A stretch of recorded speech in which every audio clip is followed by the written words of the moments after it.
What's happening, everybody, and thanks for checking into the 24th floor. It is Tuesday, February 25th. The month of love is winding down. Gabe Kuhn of 92.9 ESPN going to join the show as we break down the weekend for the Grizzlies and the Tigers. One productive, the other not as much. The 24th floor starts right now. Let's get it.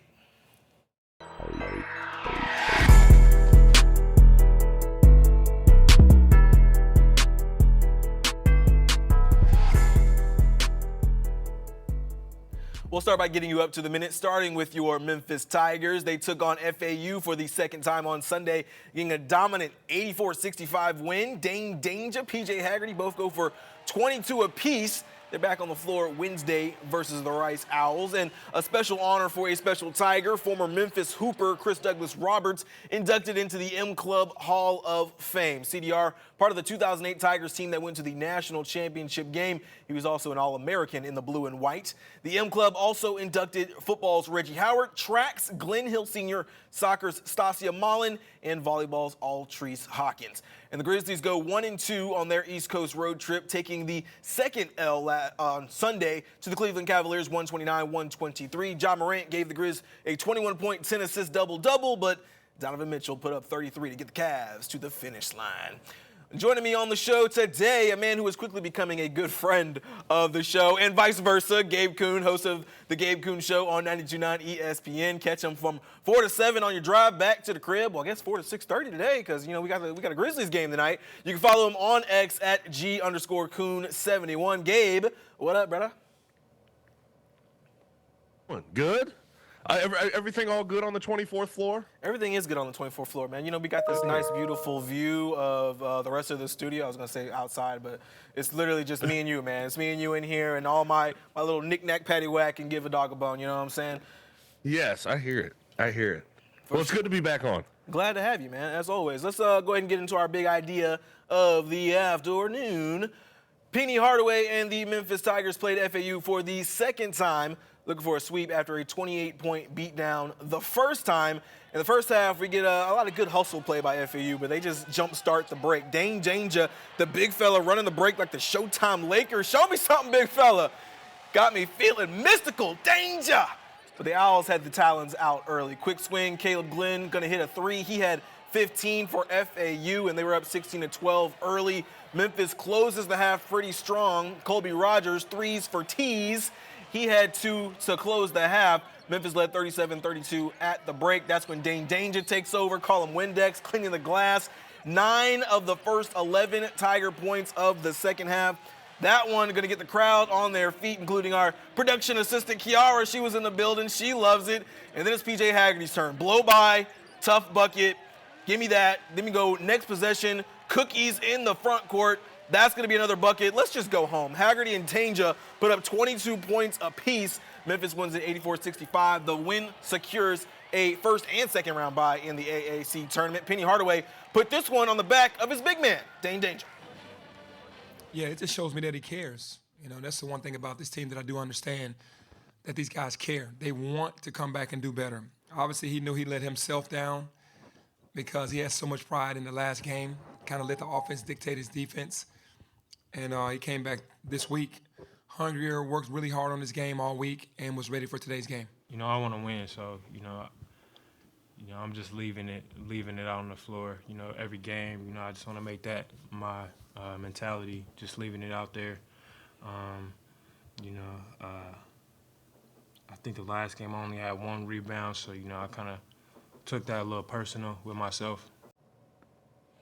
Takes it personal with himself. Gabe, my guy, what'd you think about this one and what the Tigers were able to do? I think they beat FAU almost by 30 the first time. You get them by 19 this go-around. Looks like they had FAU's number, and it seems like they are pretty focused here in this last stretch of the season. Yeah, that loss against Wichita State definitely opened their eyes, it feels like. This type of performance is exactly what the folks at the net, Ken Palm, Bart Torvik, this is what they want to see. They want to see you just whoop up on teams that are inferior to you. And, 18 games of a conference schedule, it's hard to, run the table. But Tigers have had a couple of these performances. I thought this second half was certainly, top 3, top 5 performance of the year for this team, and that's saying something considering all the wins they have. I mean, look at the AP top 15 right now. There's 4 teams they've played. They've beaten 3 of them, so they're 3-1 against AP top 15 teams. I do have to give a lot of credit to Penny Hardaway. I know we've done this before, giving him a lot of credit, but I think he has this year found a way to push the right buttons at the right time, as opposed to years past. I'll go to the off season even.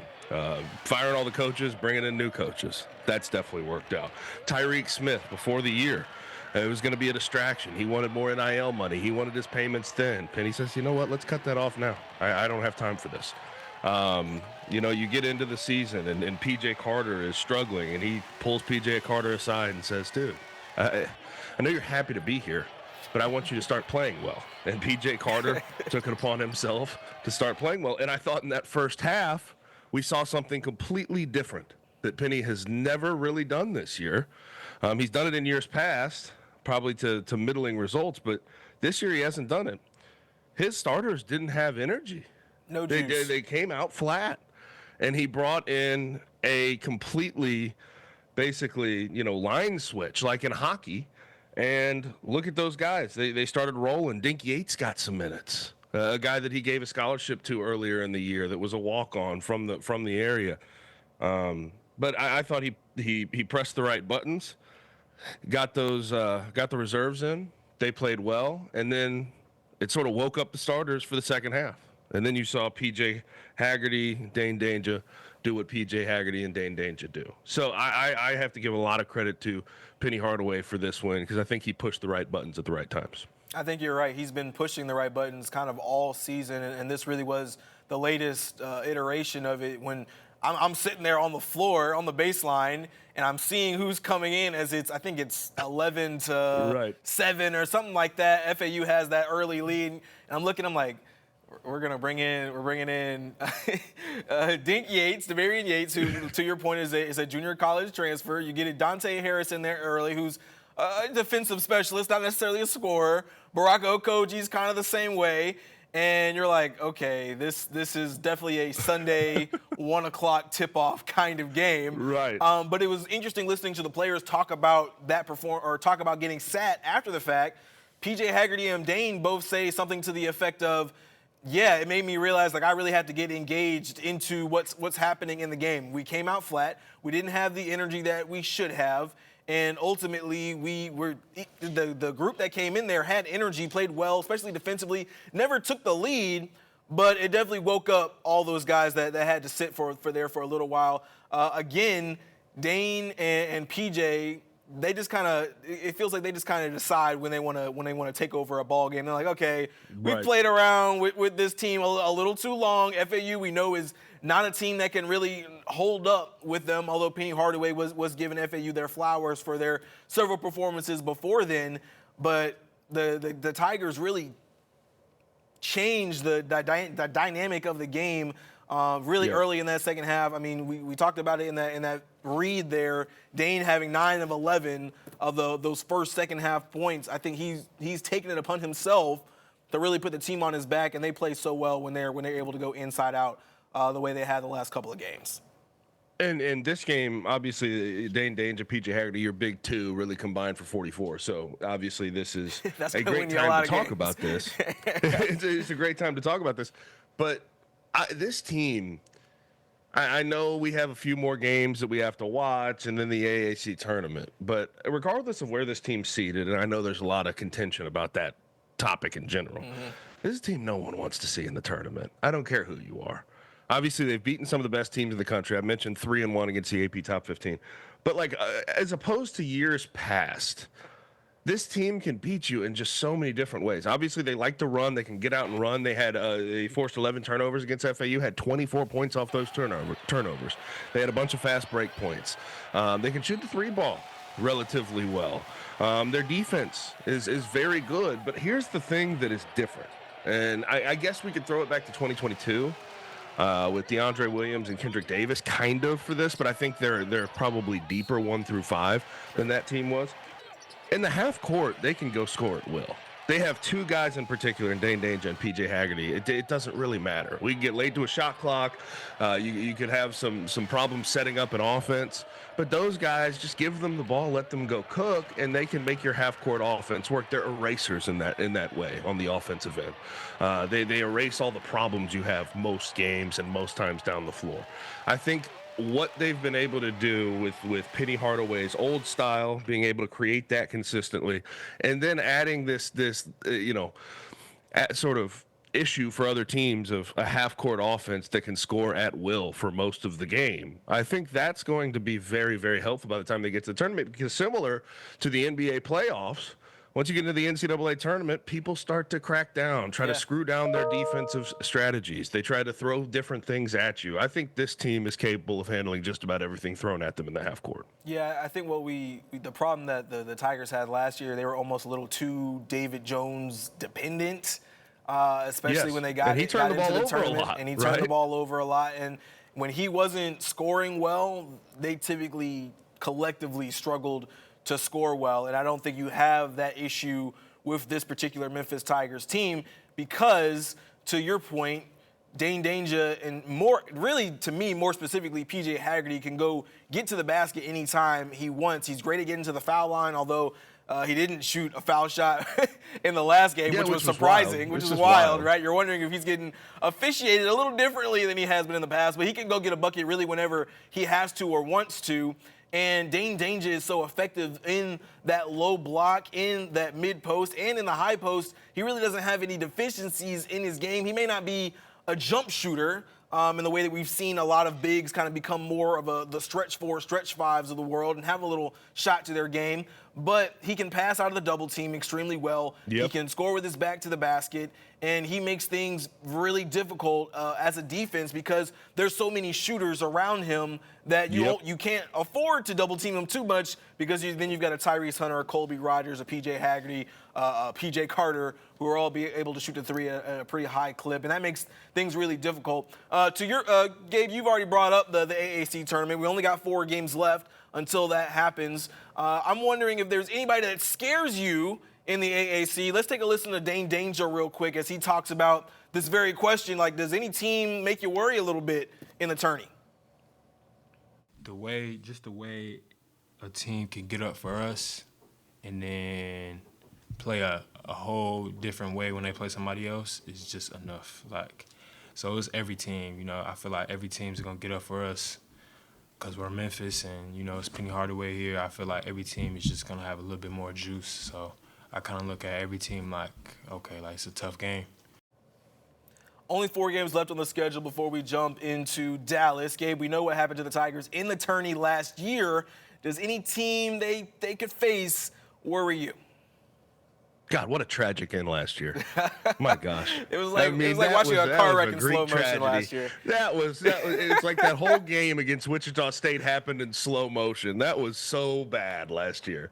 And I think everybody predicted it. But I do want to start with these last 4 games. Circle the UAB game at UAB. That's going to be one where everyone in that crowd's going to be hyped up. So they have to get through that test. I'm not really worried about the other 3 games, although they could prove me wrong along the way. Now, in the tournament, we're talking about neutral site. So I think there's one team that worries me, and that's North Texas. North Texas is second in this conference. They have 3 losses. And the only reason I say that is because North Texas has this uncanny ability. One, defensively, they're very good. But 2, they have this great ability to play at their own pace. They dictate pace against whoever they're playing. And we know what that pace is going to be. Very slow, very methodical, very gross on the offensive end. They're going to muddy it up on the defensive end. They're going to make you play in the half court. They're going to switch up their looks on the defensive end constantly. So that's the one matchup that does give me a little bit of pause. And if you'll remember earlier in the year,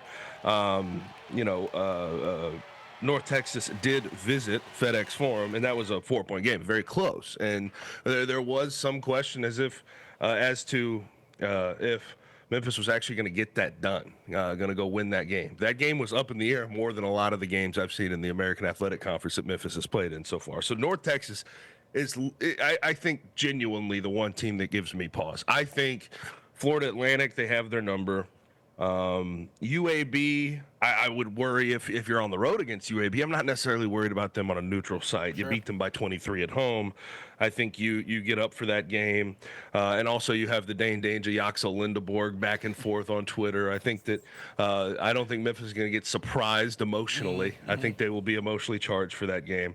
So, yeah, I just look at North Texas as the one team that does give me a little bit of pause because their style is so much different than what you're seeing game in, game out.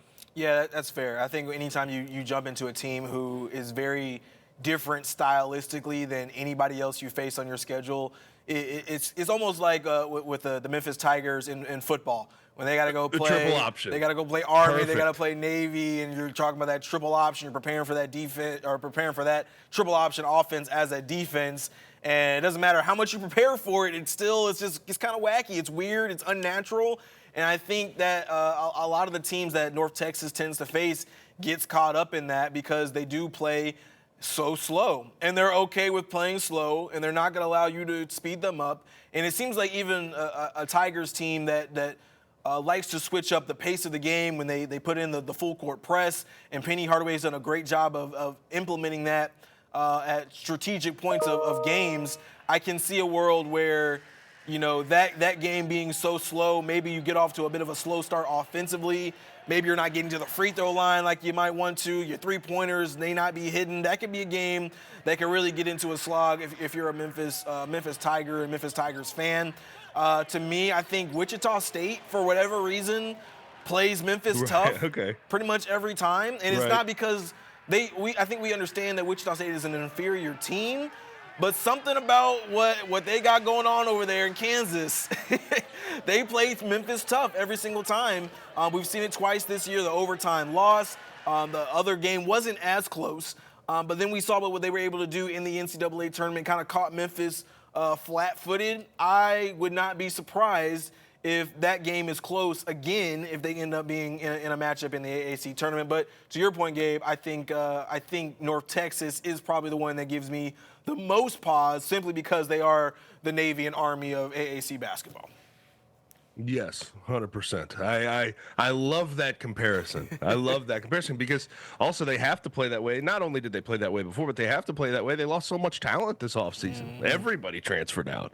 So they have to find a way to be different than everybody else. So I love that comparison a whole lot. Thank you very much. It's always a compliment when I get one from you, my guy. We're going to take a quick break. Coming up, the Grizzlies went east and came up short a couple of times, including on Sunday against the Cleveland Cavaliers. Gabe and I will get into what went wrong and why John Morant decides he's off social media. That's next. The weather affects us every day, but some days are more impactful than others. In Memphis, we get it all. From heat waves, severe storms, snow, and ice. As a meteorologist, it's my job to keep you safe on those impactful days. Don't get caught off guard and know what to expect with ABC 24 Weather Impact Days. The 24 Plus app. Watch us live and continue with us on 24 Plus. And get extended coverage of weather and breaking news. The 24 Plus app.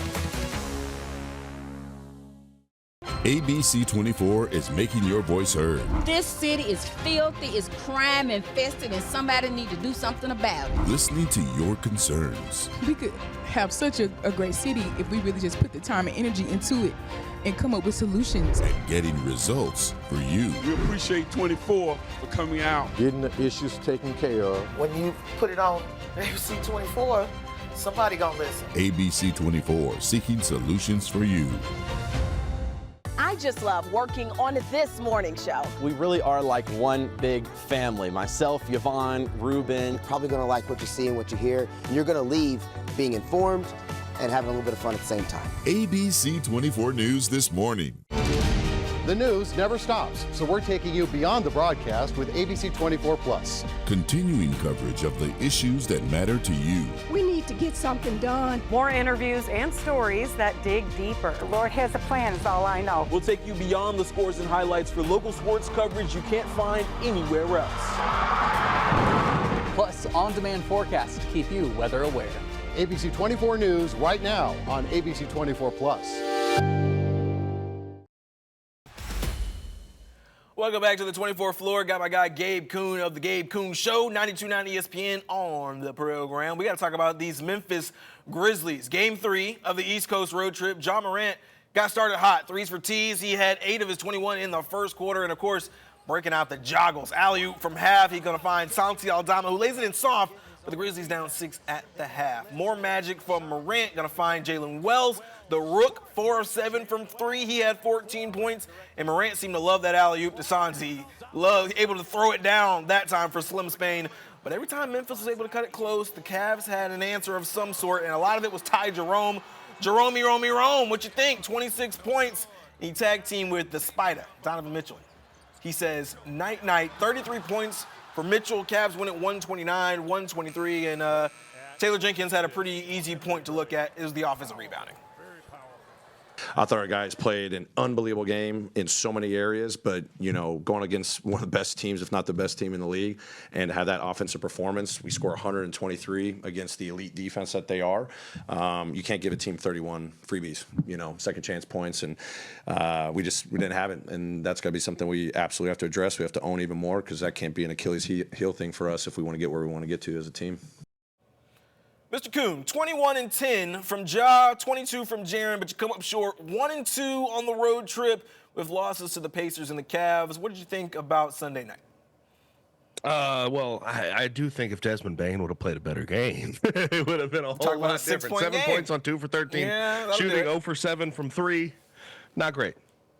But I do think what Taylor Jenkins pointed out is the biggest Achilles heel for this team against good competition. And I want to go back to the last 2 games they've played against the top 2 teams in the Eastern and Western Conference. Against this Cleveland team, this Cavs team, who's number 1 in the East. You get out rebounded 57-37, 22-12 on the offensive boards, on the offensive glass. And then let's go to the Thunder game before the All-Star break. 55-40, you get out rebounded 21-10 on the offensive glass. It's a recurring theme against the best teams in the league, and this is something that me and you talked about on the show, Avery. It feels as if they just don't have enough in the front court right now. And if it weren't for Brandon Clark against the Magic, they probably would have gone 0-3 on this road trip. But it does highlight Brandon Clark is still very, very important to this team. So valuable. After and it's the weird. Achilles injury and everything else. Yeah. You just don't seemingly have enough against the best teams in the league in your front court. Jaren Jackson Jr., Santi Aldama are really good offensive options. They're very hit and miss with rebounding. Certainly Jaren is very hit and miss with his rebounding. You need somebody else to pick up that slack. So how do you do it? What do you do schematically to try to make that happen? I've pitched the idea of more team rebounding, maybe more Vince Williams Jr. minutes because he can be good on the glass. Obviously, the real answer would be Zach Edey to not be as up and down, to be more consistent. But I think what Taylor Jenkins highlighted is something that against a really good team in the playoffs in a 7-game series, that could come back to bite them pretty substantially. Yeah, you make an excellent point. And it's weird to think that rebounding is the Achilles heel of the team because if you look at the big picture stats, they're second in the NBA in rebounding at 47 rebounds a game. And they're also second in offensive rebounding, I believe. I think I want to say it's 11 or 12 a game. So you would think that the offense, or excuse me, the front court and their ability to rebound and get stops would not necessarily be the issue, especially when the Grizzlies are such a strong defensive rating team. They're top 5 in the NBA. So it is strange to me that when we get on these really big stages that they are having some of the struggles that they have. Now the Cavs they're kind of an anomaly in terms of what their front court is able to offer between Evan Mobley and Jared Allen. Those guys are the twin towers of the NBA, if you can. They're really good rebounding duo and a rebounding team. But to me, it was you have your 3 superstars. Ja's a superstar. You have your 3 stars in this game. The Cavaliers are missing Darius Garland, and you allow a Ty Jerome to go for 26 points and play Robin to Donovan Mitchell's Batman. I think that was really the sway for it for me, because even if the rebounding is as bad as it was, you can't, and Taylor Jenkins is right, and the word we didn't hear in that clip was he said it doomed us, the offensive rebound. You can't give 31 second chance points to any team in the NBA, much less the record-wise best team in the NBA, which is the Cleveland Cavaliers right now. You can't do that, but I think at the same time you have to minimize the guys who are not Evan Mobley and Donovan Mitchell. You got to minimize what they're able to bring to the table and almost make Donovan Mitchell beat you, which he did. He had 33. I was surprised by that. And to your point, Desmond Bane, he can't give you 0 for 7 from 3 and 7 points. But to that same point, he didn't play well, but Luke Kennard did. I think Luke Kennard had 19. Santi still gave you 14 or 15, and Jalen Wells gave you 14. I was surprised that the game was as close as it was with the way the rebounding went. Yeah, and I think the bench really kept them in the game. Between Vince, Luke, and Santi, that really kept them around. And I think you made this point as well to me. John Morant played well in this game. And I'm not trying to take away anything from him. He had 21 points. He had 10 assists. He shot relatively efficiently. But it was only almost had one bookended. turnover. I'm not hating on it. Yeah, and it was like first and fourth quarter. We can talk about the minutes distribution and all that. That's a different discussion. But I think more often than not, when they play against teams like this, and I'm going to take the words from you, the other team superstars play like superstars, and John Morant is sort of hit and miss this year when it comes to playing at that superstar level. And that's something that certainly has to change by the time we get to the NBA playoffs. Kendrick Perkins, I don't agree with him on much. I think he's very hot takey at times. But I do agree with him with what he is. Sure. But with what he said on ESPN over the weekend, he said, if Jaren Jackson Jr. is your best player, this team is, best player on the floor consistently, this team's probably doomed to earlier exit in the NBA playoffs. He says John Morant has to be that guy. And I got to be honest with you, I agree with him there. I fully agree with him. Ja's got to get back to being Ja. I miss the 18 points in the fourth quarter in the playoffs, Ja. I miss the 50 points against the Spurs, Ja. I haven't seen that type of offensive output or performance from him so far this year. He's only got 2 30-point games. It's been a while. Let's see if I just go back in his game logs.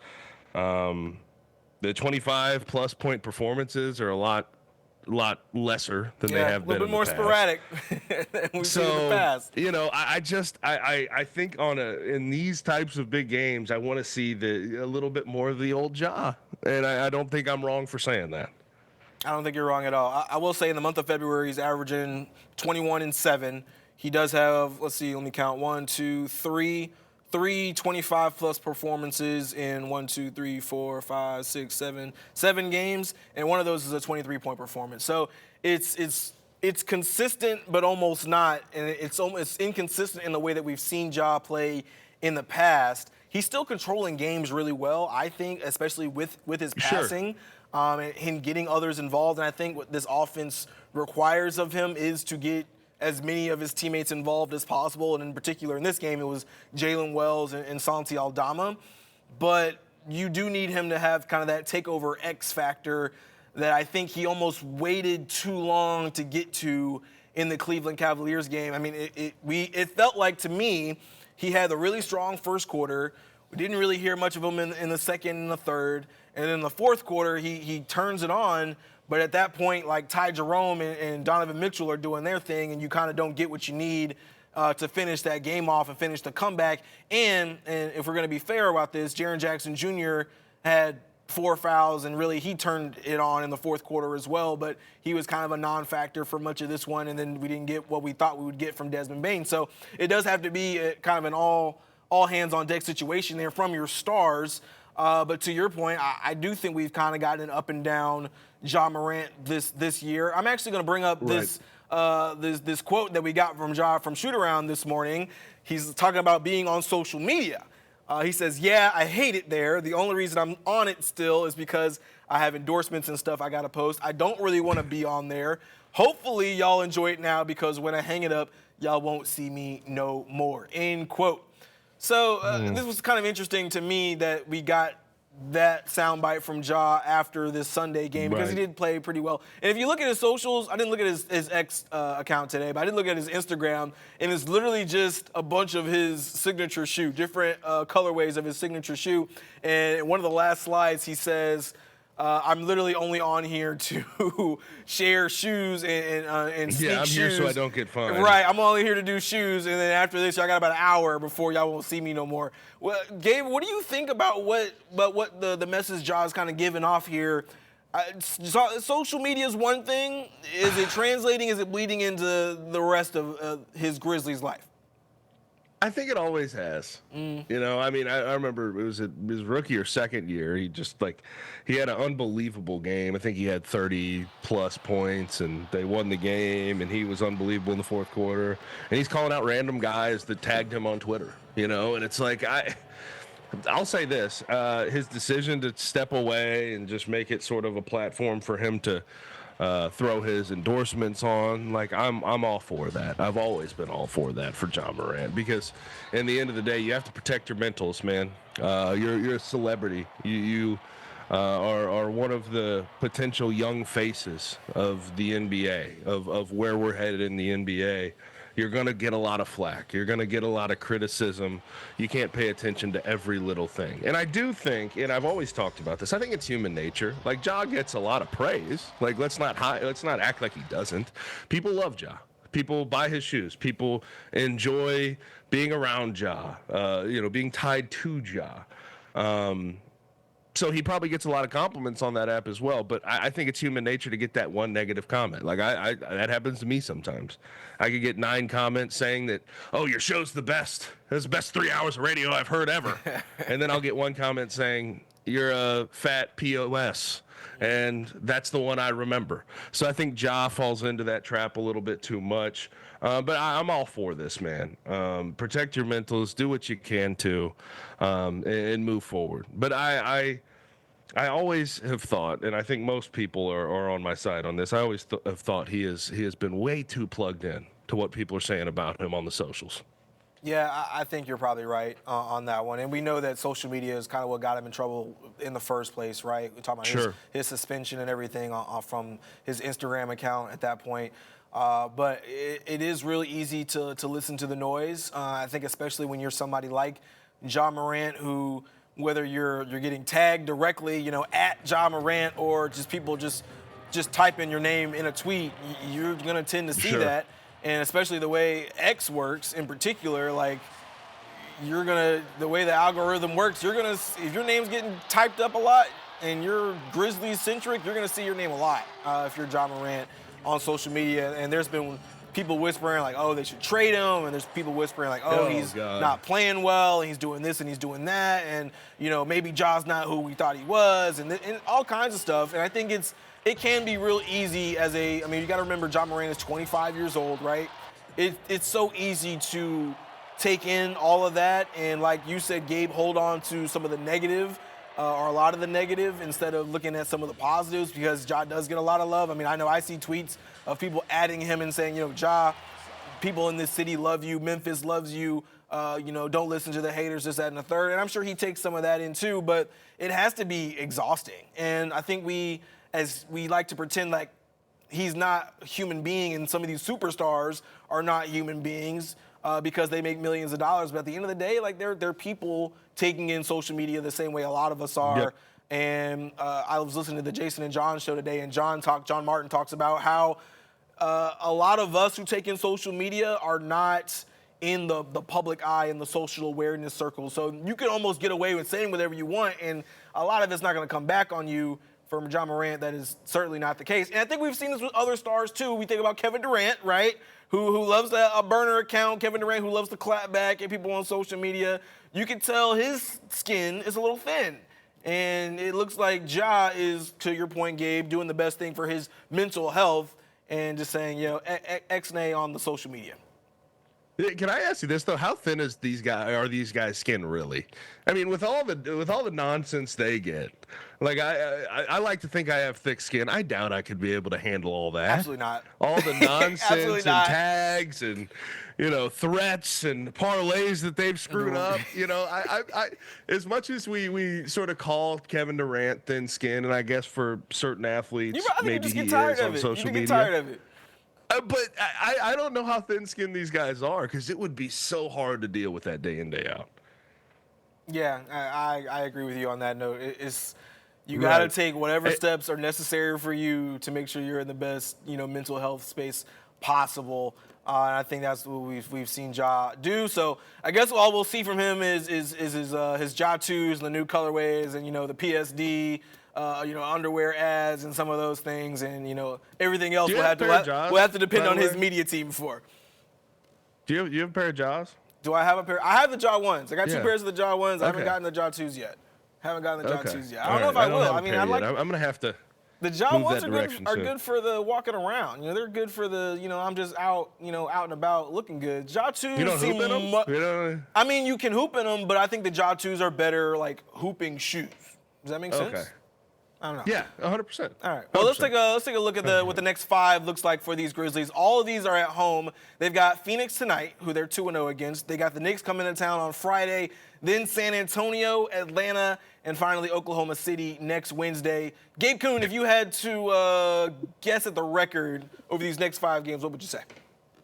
Oh gosh, so they're all at home, but they're all so tough. They all have their different challenges. I'll go with 3-2. I'll go with well, let's see, Spurs, Hawks. I'll count. Yeah, I'll go 3-2. I'll go 3-2. They'll drop one of the first 2 games here, either Tuesday or tonight against the Suns or Friday against the Knicks. They'll win the 2 after that. We'll see what happens from there. I don't think they'll beat the Thunder though at home.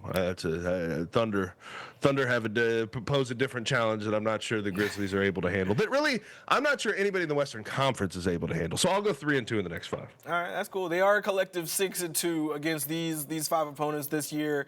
The only losses they have are to the Knicks, who spanked them by it was a 40-piece, I believe, and Oklahoma City, who they are 0-2 against, and Oklahoma City's playing really, really well. So we'll see what they are able to do. I'm gonna agree with you. I would say 4-1. I think they beat everybody except Oklahoma City. We'll see what that's talking about. Rock on. I can deal with that. All right. Gabe, appreciate you being on the show today, my guy. Make sure you catch the Gabe Kuhn Show 4-7 on 92.9 ESPN. Mr. Kuhn, thank you, sir.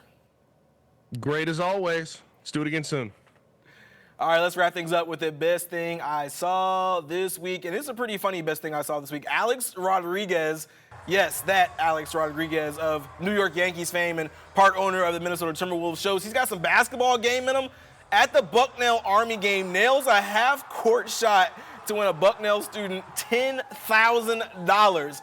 Look at the reaction. That's a story you can tell your kids, your grandkids, great-grandkids, especially if you're a Yankees fan. I can't imagine what that must feel like. Love it for the student, but shout out to A-Rod holding it down from deep, from half court.